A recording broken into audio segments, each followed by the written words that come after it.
Pilih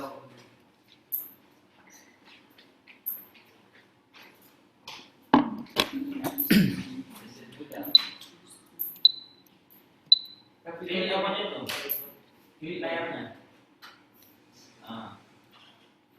Baru. Oke, salam teman-teman. Haleluya. Pada kesempatan ini kita akan membahas tentang Injil Sinoptik dalam Kristologi dalam Injil Sinoptik. Nah, sejak kitab-kitab Injil ditulis, Injil telah banyak. Bentar ya bro, saya sembunyikan dulu sebentar ya. Apa beres itu? Apa Pak? Menghalangi Oke, sejak kita Injil ditulis, Injil telah banyak mengubah hidup banyak orang. Mereka yang tadinya belum mengenal Yesus dibawa kepada pengenalan yang benar tentang siapakah Yesus yang sesungguhnya. Mereka yang ragu-ragu tentang kealahan dan kemanusiaan Yesus diyakinkan bahwa Yesus adalah Allah yang patut dipuja dan disembah. Berita Alkitab atau Injil tidak pernah diragukan dan sebagainya. Selama ribuan tahun keyakinan ini dipegang kuat-kuat oleh gereja Tuhan. Ya, dalam penjelasan ini saudara, penulis atau saya akan membahas tentang siapakah apakah pikiran Yesus tentang dirinya sendiri, apakah pandangan-pandangan orang lain mengenai Yesus itu, dan apakah hubungan dari keduanya. Jadi saudara yang terkasih, pertama-tama kita harus mengerti apa arti definisi Kristologi.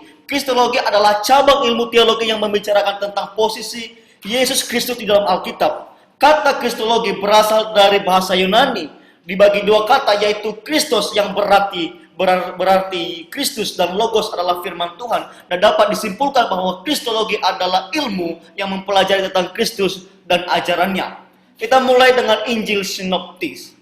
Injil Sinoptik terdiri dari 3 kitab, yaitu Matius ditulis pada tahun 60 sampai 70 Masehi, ditujukan kepada orang Yahudi dan Yunani, bertujuan untuk membuktikan Yesus adalah Mesias, sang raja yang kekal, dan penulisnya adalah Matius, orang Lewi.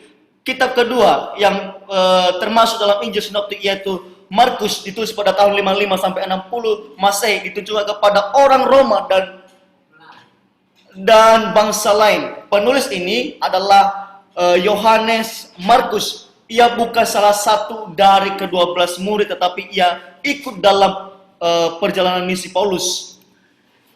Terakhir kitab yang ada dalam Injil Sinoptik adalah kitab Lukas, ditulis pada tahun 61 sampai 62 Masehi.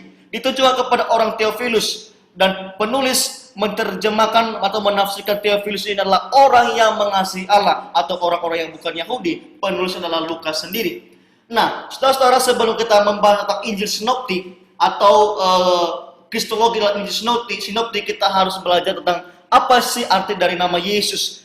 Jadi, dari penjelasan di atas, arti nama Yesus adalah Sang Juru Selamat. Nah, kita membahas tentang Kristologi yang dicatat oleh semua Injil Sinoptik, baik itu Matius, Markus, dan Lukas. Yang pertama, Kristologi dalam Injil Sinoptik itu orang berpandangan atau Yesus, banyak orang berpandangan dan Yesus menyebutkan dirinya sebagai anak Daud. Seperti misalnya dalam Injil Matius terdapat 9 kali diulangi Yesus adalah anak Daud dalam berbagai macam peristiwa. Ada orang mengatakan dia anak Daud, ada juga Yesus mengaku dirinya sebagai anak Daud, seperti dalam teks di atas. Kedua, dalam Injil Markus, Yesus juga disebut sebagai anak Daud dan dia juga menyebutkan dirinya sebagai anak Daud. Dan Lukas juga menuliskan hal yang sama, bahwa Yesus adalah anak Daud. Pertanyaan kita sekarang, mengapa Yesus disebut sebagai anak Daud? Dan apakah tujuan Yesus menyebut dirinya sebagai anak Daud? Sebutan anak Daud diberikan kepada Yesus yang berarti bahwa Yesus adalah keturunan Daud. Matius, Markus, dan Lukas menyatakan bahwa Yesus adalah keturunan Daud yang sah menurut garis keturunan Yusuf yang berasal dari keluarga Daud. Gelar anak Daud ini lebih dari sekedar pernyataan silsilah fisik. Ini merupakan gelar mesianik. Ketika orang menyebut Yesus sebagai anak Daud, mereka mengartikan bahwa Yesus adalah penebus yang telah lama ditunggu-tunggu dan yang merupakan penggenapan atas nubuatan di dalam perjanjian lama. Kedua, saudara, Yesus disebut sebagai raja seperti yang tertulis dalam Injil Matius dan Markus dan juga Lukas. Di situ ada banyak sekali Yesus diulang-ulangi adalah raja dan raja. Sekarang pertanyaan kita, mengapa Yesus disebut sebagai raja dalam Injil Sinoptik ini? Nah, kisah tentang Yesus yang masuk Yerusalem sebagai raja mengawali seluruh perjalanan sengsara yang akan ditempuh oleh Yesus sendiri pada perayaan keagamaan Yahudi yakni Paskah Pentakosta dan Pondok Daun. Setiap orang Yahudi dewasa wajib merayakannya di kota Yerusalem. Maka kita bisa membayangkan betapa melubar kota suci Yerusalem dengan ribuan peziarah. Dalam kondisi kota seperti itu, Yesus tampil sebagai raja. Dari modus peristiwa nampaknya peristiwa ini dirancang oleh Yesus secara baik. Dia ingin mengungkapkan secara lebih jelas bahwa dia adalah Mesias, raja yang dinanti-nantikan, dan dia datang dengan mengendarai seekor keledai muda yang belum pernah ditunggangi. Nah, saudara, dalam pengertian pemahaman Romawi zaman itu, pengertian pada zaman itu, gelar seorang raja diberikan kepada seorang jenderal yang berhasil membawa kemenangan gemilang dari suatu peperangan yang dahsyat. Sehingga ketika jenderal Romawi yang berhasil itu membawa kemenangan tersebut kembali pulang ke kota Roma, dia akan mendapat suatu sambutan yang sangat meriah dari rakyat Romawi, dan kemudian dia dapat mendapatkan sebuah gelar yaitu kaisar atau raja.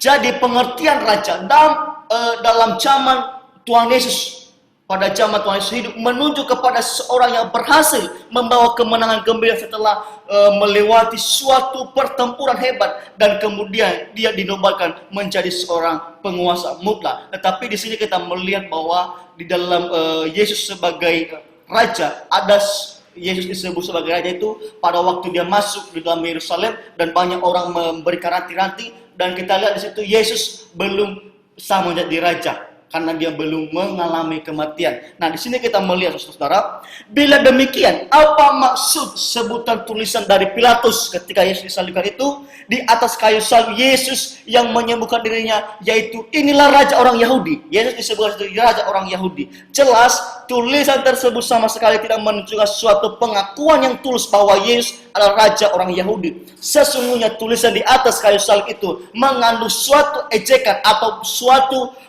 bentuk hinaan untuk mempermalukan Tuhan Yesus sendiri serta orang-orang Yahudi yang percaya kepadanya. Yang nadanya kira-kira seperti ini, masakah raja orang Yahudi seperti ini? Di manakah kehebatan dan kemenangannya? Di manakah kuasanya? Masakah raja orang Yahudi kini harus mati tergantung di atas kayu salib dengan cara yang hina ini? Nah, kira-kira nadanya seperti itu, saudara yang terkasih.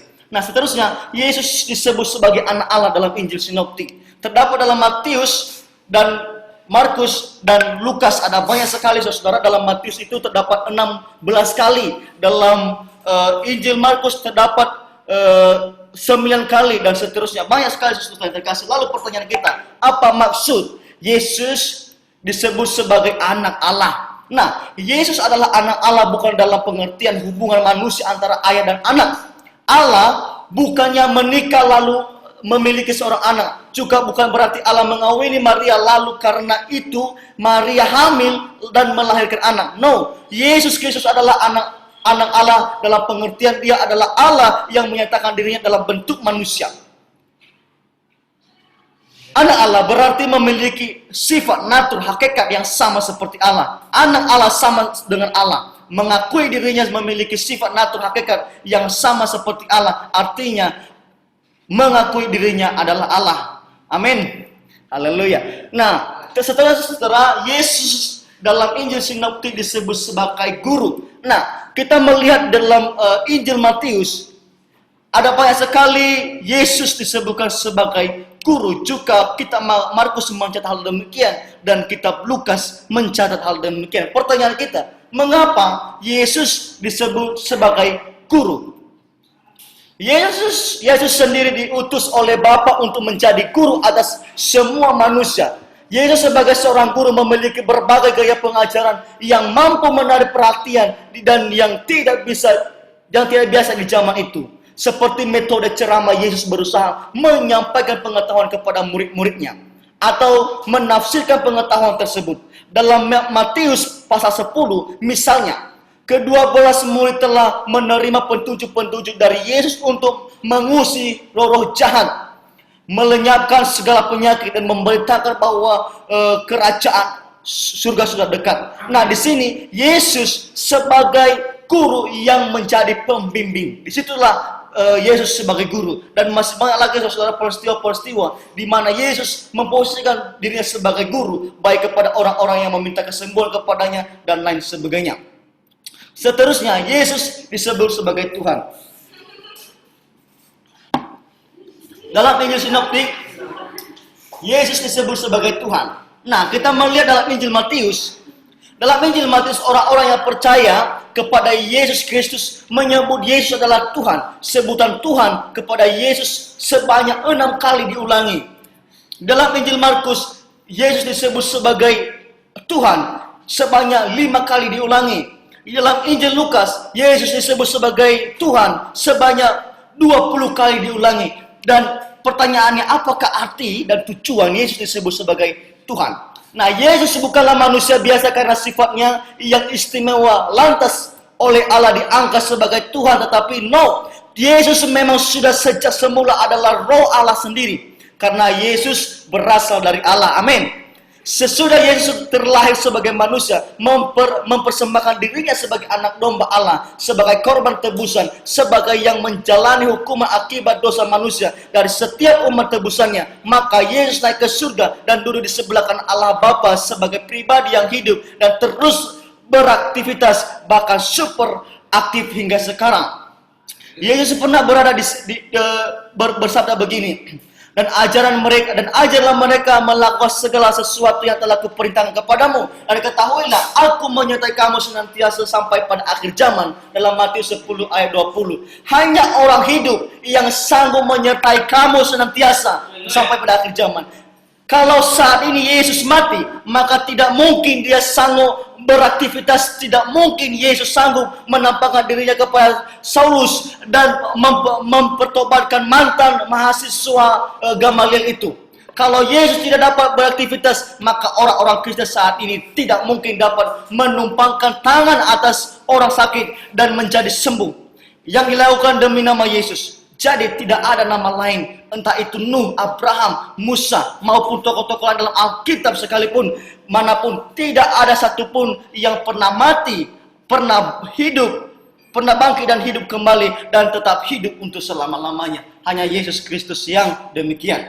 Sekarang, Yesus disebut sebagai Bapa bagi manusia. Sepertinya ini langkah ya, membahas gelar Yesus sebagai anak manusia. Masa sih Yesus sebagai Bapa bagi manusia? Dalam Injil Matius terdapat satu ayat secara tidak langsung Yesus menyebut dirinya Bapa bagi manusia atau Bapa manusia. Coba nanti teman-teman buka dulu Matius 9 ayat 2.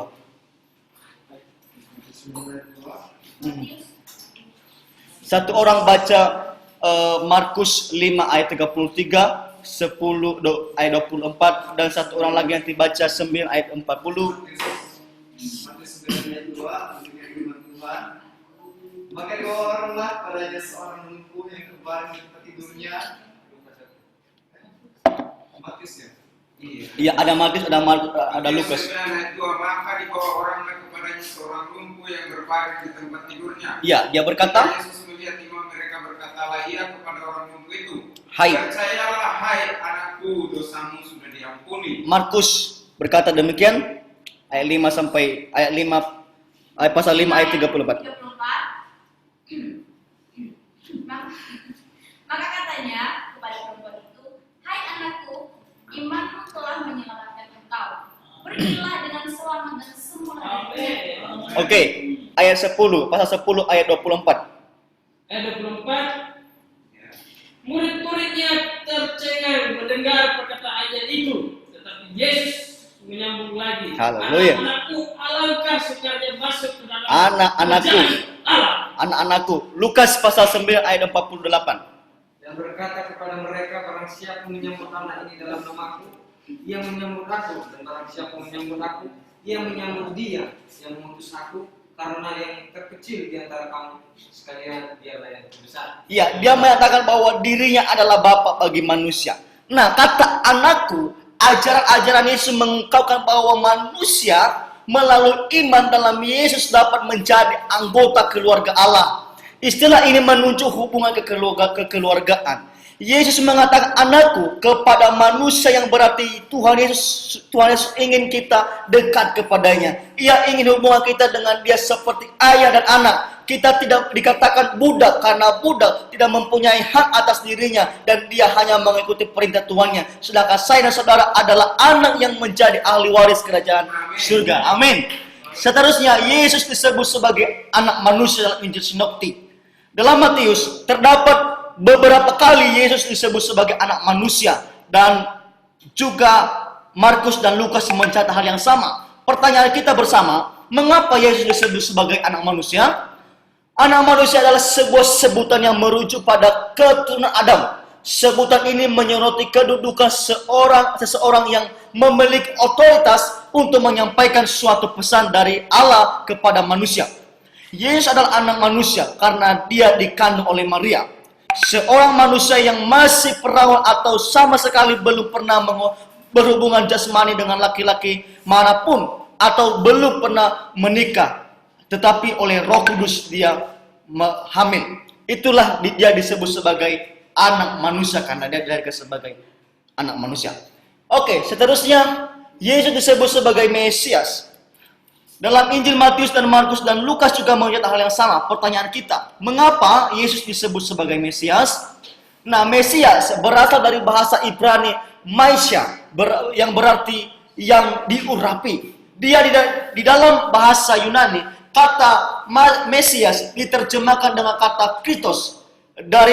Dan dari situlah dikenal sebutan Kristus yang menjadi salah satu gelar Yesus. Sebutan Mesias berakar dari pengertian Yahudi mengenai seorang tokoh pada masa depan yang akan datang sebagai wakil Allah untuk membawa keselamatan bagi umat Yahudi. Yang artinya Mesias adalah Yesus disebut sebagai Mesias karena dialah yang dipilih Allah menjadi penyelamat Tuhan dan juru selamat kita. Yesus disebut sebagai Nabi. Saya minta nanti Ari membacakan ini. Saya. Injil Matius pada peristiwa Yesus dilukilukan di Yerusalem. Orang banyak menyebut Yesus sebagai Nabi Yesus dari Nazaret. Ini adalah peristiwa pertama sekali Yesus disebut sebagai Nabi dalam kitab Matius.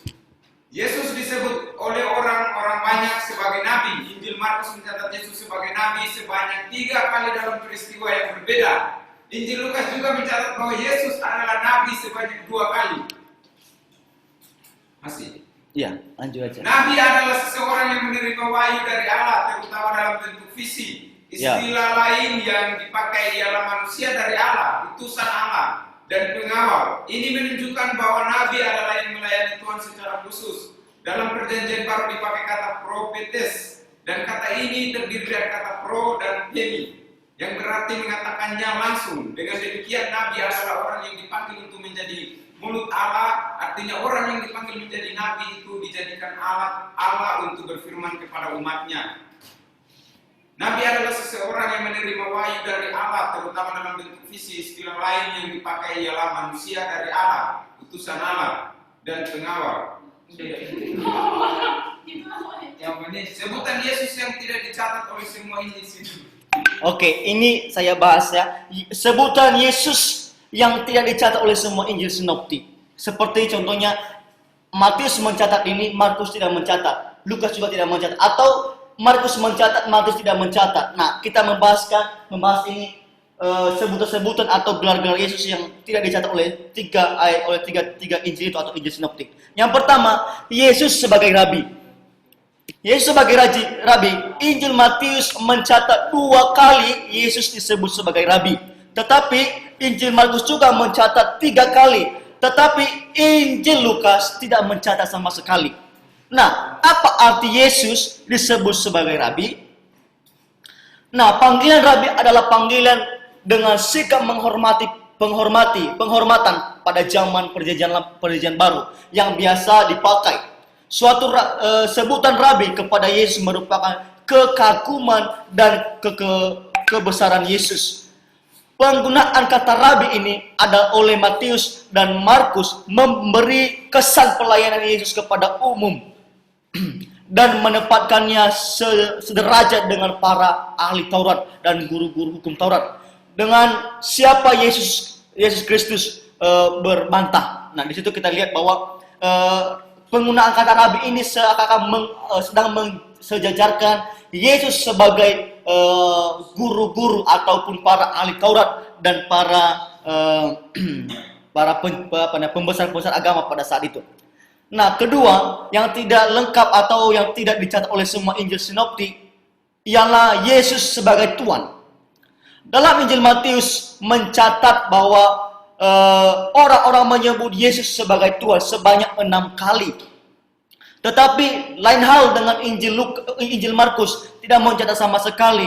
Hanya 2 kitab yang mencatat, hanya Lukas dan Matius, bahwa Yesus adalah Tuhan. Mengapa Yesus disebut sebagai Tuhan? Kata Tuhan dalam bahasa Yunani ialah kurios. Kata kurios itu dapat diartikan sebagai Tuhan. Tuhan, Allah, atau itu bahasa Inggrisnya, Sir, Master, Lord, and God. Tergantung kepada siapa kata itu digunakan. Nah, selama Yesus Kristus berada di bumi, ada orang-orang selain murid-muridnya yang memanggilnya Tuhan atau Pak. Dalam Matius pasal 8 ayat 2. Dalam kasus-kasus demikian, sebutan ini khususnya adalah gelar kehormatan atau sapaan yang sopan. Akan tetapi kepada para rasulnya, Yesus memperlihatkan bahwa ada lebih banyak yang tersangkut jika mereka memanggilnya Tuhan. Katanya, kamu menyapa aku guru dan Tuhan, dan perkataanmu itu benar. Sebab memang demikian aku, sebagai murid-muridnya, para rasul belajar darinya, maka ia adalah Tuhan dan majikan mereka. Seterusnya, Yesus yang kudus dari Allah. Nah, Injil Matius tidak mencatat sama sekali gelar ini, tetapi Markus dan Lukas mencatat hal yang sama. Nah, pertanyaan kita, mengapa? Atau apa artinya? Yesus disapa sebagai yang kudus dari Allah oleh orang yang kerasukan setan. Kita lihat ketika dia menyeberangi sungai, ada orang gila di situ, dan dia disapa sebagai yang kudus dari Allah oleh iblis itu.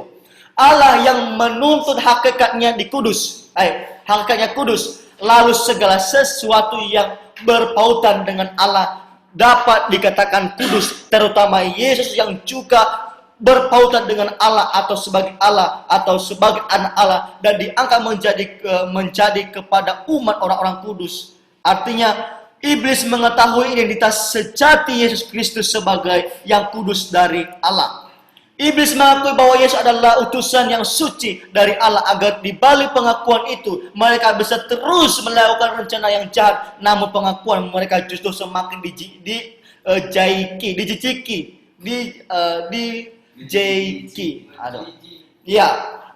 Tuhan Yesus, karena memanfaatkan namanya sebagai pembenaran untuk berbuat dosa. Oleh sebab itu harus dibungkamkan dan dipermalukan. Namun ini saja belum cukup, roh jahat itu bukan saja harus diam, tetapi juga harus keluar dari orang itu. Nah, renungan buat kita, jika kita percaya kepada Yesus, kita tidak perlu takut atau tunduk kepada roh jahat, tetapi kita harus melawannya dengan kuasa nama Yesus. Haleluya. Nah, setelah kesimpulan dari pembahasan tentang Injil Sinoptik atau Kristologi Injil Sinoptik ini, pertama, Matius, Markus, dan Lukas banyak mencatat peristiwa yang sama dalam kehidupan Yesus dan dalam urutan yang kurang lebih sama. Kedua, kesimpulan yang kedua, Kristologi dalam Injil Sinoptik ini memperkaya kita untuk mengetahui identitas Tuhan Yesus yang manusia sebutkan kepadanya dan yang ia sebutkan terhadap dirinya. Ketiga, dari gelar-gelar di atas membantu kita melihat bagaimana jalan pikiran murid-murid dalam perjumpaan, pengalaman, dan persekutuan dengan Yesus Kristus selama hidupnya. Dan kemudian dengan sungguh diteguhkan oleh pengalaman mereka akan Dia sebagai Tuhan yang bangkit dari antara orang mati, dan akhirnya berkembang dari waktu ke waktu mereka mengabarkan Injil, mengajar di antara masyarakat Yahudi dan Helenisme.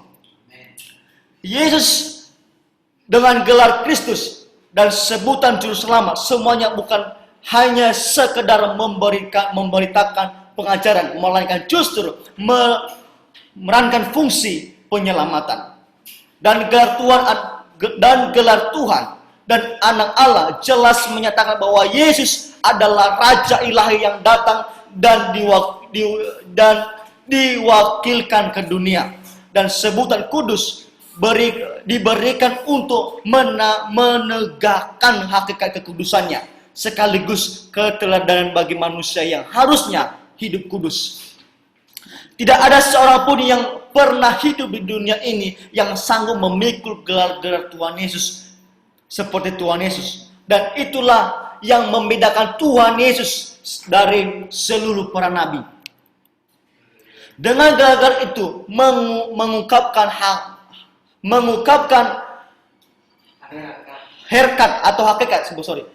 hakikat Yesus yang luhur sebagai Allah yang menjelma menjadi manusia. Dalam keadaan manusianya, Ia bergelar Anak Allah yang menyiar keilahiannya dalam tugas penyelamatan sebagai Mesias dan Juru Selamat, dan duduknya dan kedudukannya yang patut dipermuliakan sebagai Tuhan. Thank you. Oke, saya juga. Ya, yang saya mau tanyakan,